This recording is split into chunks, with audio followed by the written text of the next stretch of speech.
What is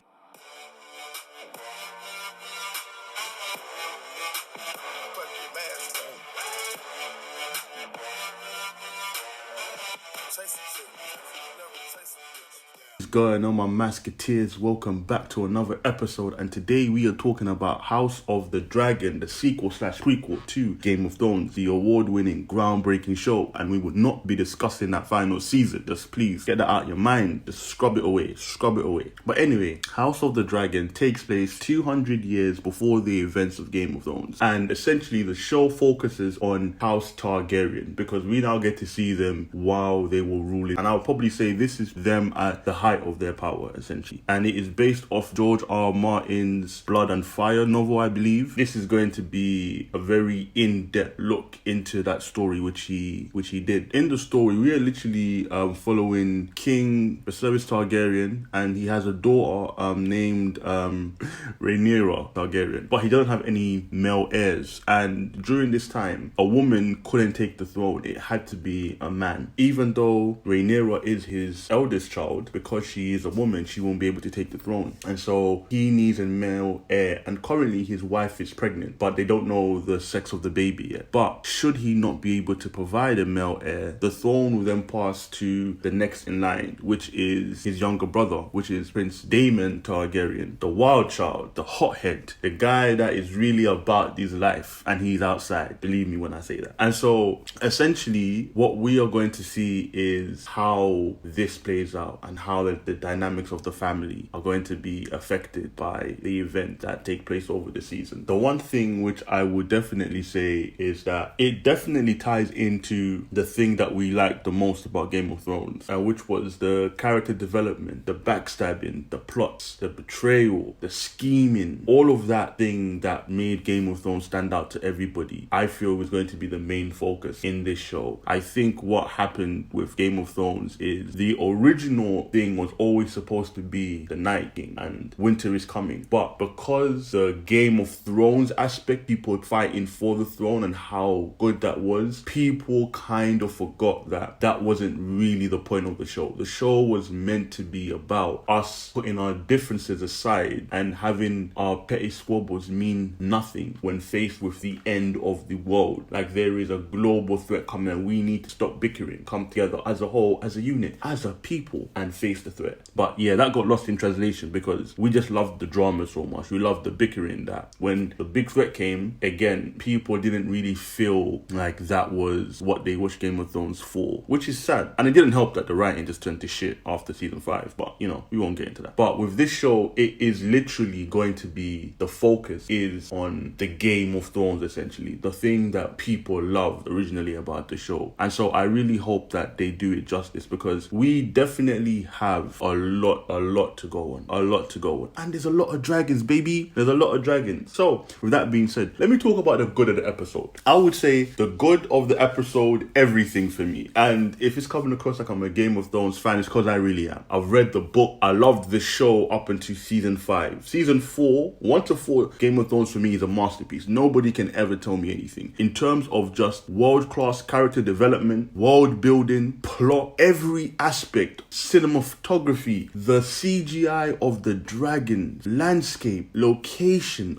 it was dialogue. It was all just on point, on point. But anyway, let me get back on focus here. The good of the show, I would say again, the characters that we've been introduced so far, they are all very intriguing to me. And like I've mentioned before, there's Rhaenyra, there's Daemon, there's Viserys, and then other characters who add to the drama and to the plot. So we have Otto Hightower, who is the Hand of the King. He is somewhat of, I feel, a cross between Littlefinger meet Tyrion. But again, his personality isn't like them, but I feel like he has those elements in terms of him being a calculated man and him always viewing himself as the smartest man in the room. So he gives off that same kind of energy what Peter Baelish and Tyrion have. But again, he's his own character, but that's just the vibe I get off him. Then we have his daughter, Alicent Hightower. I hope I'm saying her name right. Most likely I'm getting it wrong, but it is what it is at this point. And yeah, she is literally Rhaenyra's best friend, confidant, and the person that she turns to when she is most, I would say, when she needs direction and guidance the most. But her personality is very different to Rhaenyra's, because Rhaenyra's personality is, again, very strong, opinionated. Like, you know what? Yeah, she's really a good character. That's one thing I will say. Like, in this one episode, she's already won me over. I know what she wants, and I like her disposition, and I like her thought, and just how she carries herself. And one thing which I definitely will say is because we have always seen Targaryens portrayed in one light. They say whenever a Targaryen's born, it's a flip of a coin, and it's either tails, it will be a good person, or heads, it will be madness. But we've only seen madness. Everybody that we've seen who's been a Targaryen previously, it's all just been mad. So really and truly made me think, is this a coin or is this just like a loaded thing? Because it always seems to be heads every time, and it's moving like Two-Face's coin, where it was always just two heads, there ain't no tails. But in this one, 100%, Viserys, he to me is a good king. Like, he's a good man. There's something crazy that happens in the episode, and he had to make one of the toughest choices. And again, the choice was so hard, but he had to make it. So I don't even blame him for making it. But it was still such a tough choice, and I don't know if I could have done it. But it hurt my heart. But I felt for him the entire time. I really did. I really did. Yeah, he is an example of a good Targaryen, and where he's trying to do the right thing. Even the conversation that he has with his daughter after certain things happen, it was just amazing. Even like what he tells her in regards to what comes next for her and what he's planning to do. To me, anyway, like in the first episode, he won me over as being a good king and a good father, and him just trying to do what he believes is right. With that, we have the flip side of that. His brother Daemon. We should call this man Demon, because that's what he is. He is on smoke and on crud. He has essentially been given the position of controlling the city guard, and they are the Gold Cloaks. I don't know if that's their actual name, but they definitely wear gold cloaks. And let me tell you, these guys are savage. They're called the Golden Hounds. That's what he calls them. And these guys are in the streets really trying to enforce the law. But they moving like Judge Dredd, man, because they are the judge, jury, executioner. They are killing these men. Well, let me not say killing these men. Maiming and then killing criminals. But even minor crimes, they are treating it like corporal punishment. Moving absolutely brazy with it. And yeah, so Daemon is definitely a problem. And essentially, he believes that he's going to become king because his brother doesn't have any male heirs. And so there's somewhat of a cockiness in him. And that's the thing. I don't even feel like he wants to rule per se. And even his brother knows that. Like, he doesn't want to rule, but it's just going to be what happens. He's just going to become king. But it's because of his temperament and his personality, he clashes like with Otto Hightower, because they feel that Daemon can't become king because he would literally turn King's Landing into just a bloodbath. And they ain't wrong, because the way he's moving,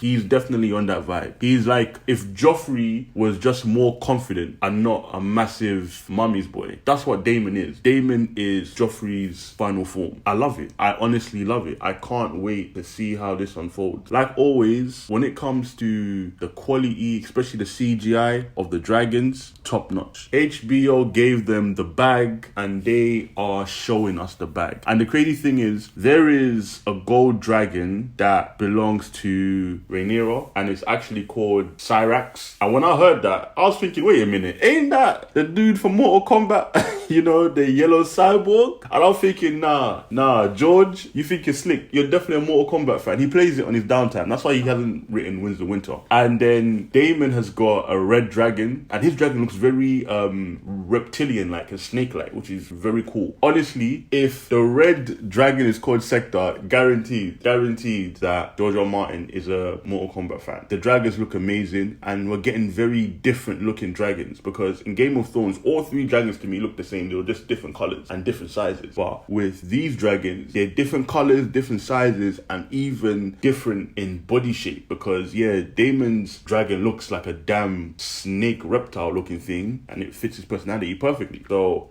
definitely something which I'm looking forward to, and seeing how the Dance of Dragons will come about. The acting was superb, like always. I feel like every character is very unique. You know exactly where each one stands. You know their motivations. I can't wait to see where the story goes and how they diverge and how they develop as the season continues. Oh, two people that I forgot to mention as well, talking about characters, was there's actually two characters which I forgot to mention. Princess Rhaenys, probably said her name wrong as well. She is the brother to Viserys, 50s, and even when he became king, it was between him and her, and a lot of people were 50-50. Like, they thought it could go either way, but she didn't get it because, again, she was a woman. But in terms of support, they both equally had like the same amount of support and love, and so they always referred to her as the queen that never was. And she is married to Paulis Valerian, and he is literally like from Valerian, you know, the place that is quote unquote doomed. And he a brother. That's the most important thing, you know. And if it's the thing, I don't even know, like, because he's from Valerian, I don't even know like if his white dreads are because he has the Targaryen blood, because all the people from that part all just had white hair, or if he just has white hair, again, he's just old. But I don't know, innit? But I feel like he's always had like he's always had like the white dreads, because even in the flashback when they were younger, his dreads were white. So yeah, it's super interesting. It's super interesting that, you know, like, they have the white hair like from that place. It makes it very cool. But yeah, let me get into the bad. I ain't got no bad in this damn episode.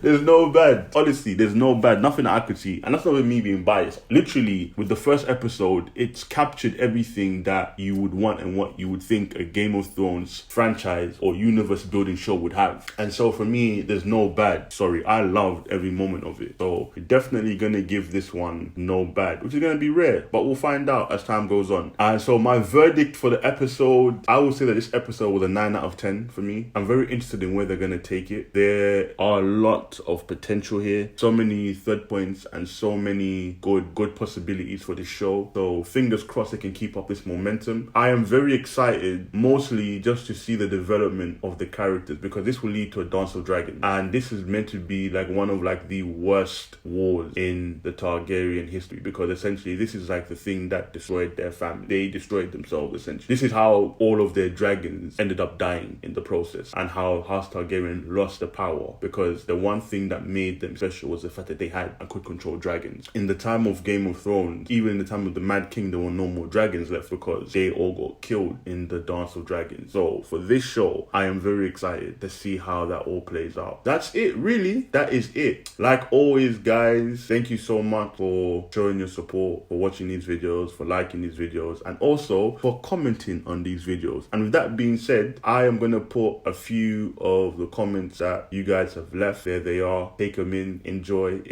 And yeah, thank you so much. Keep it coming. The more you comment, the more likely that you might get put on a video, shout you out, and your comment could be seen for everybody else. So yeah, man, much appreciated.